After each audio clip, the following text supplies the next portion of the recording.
Hi friends, ఈరోజు మనం Lok Sabha speaker గురించి తెలుసుకుందాము.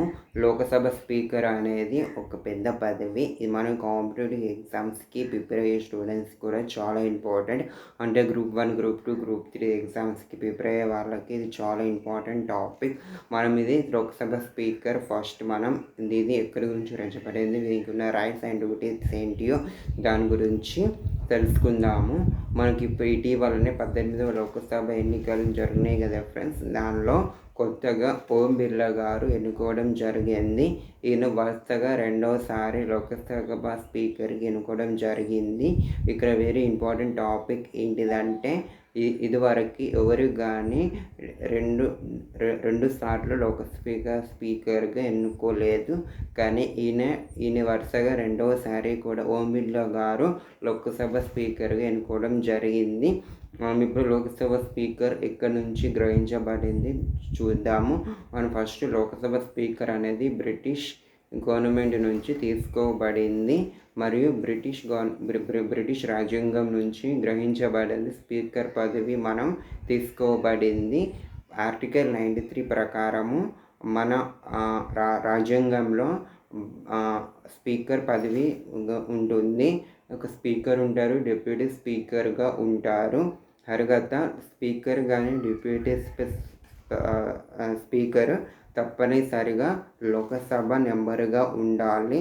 స్పీకర్ డిప్యూటీ స్పీకర్కి ప్రత్యేకంగా ప్రమాణస్వీకారం ఉండదు, డైరెక్ట్గా ఎన్నుకోవడం జరుగుతుంది. లోకసభ స్పీకర్కి 5 సంవత్సరాలుగా ఉంటుంది.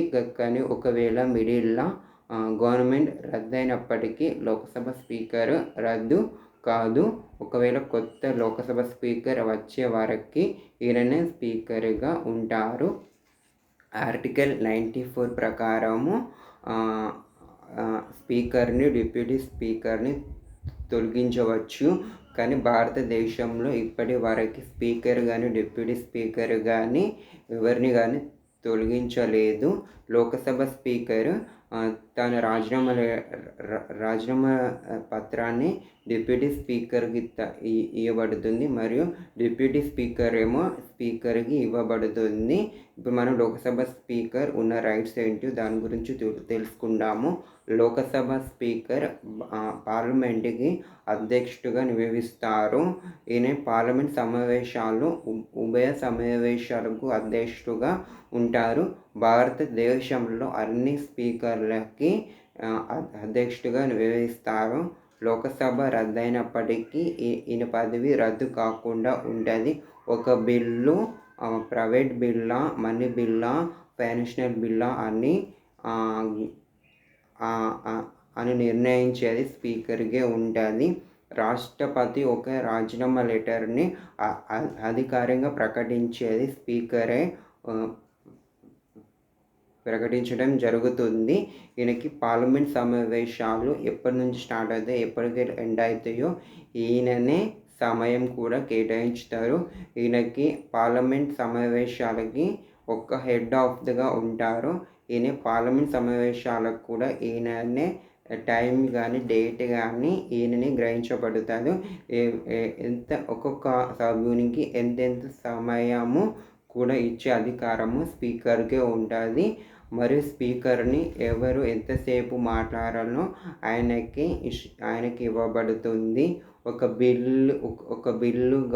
బిల్లుకి ఆమోదం పొందినాక ఈయనని అధికారంగా ప్రకటించుతారు.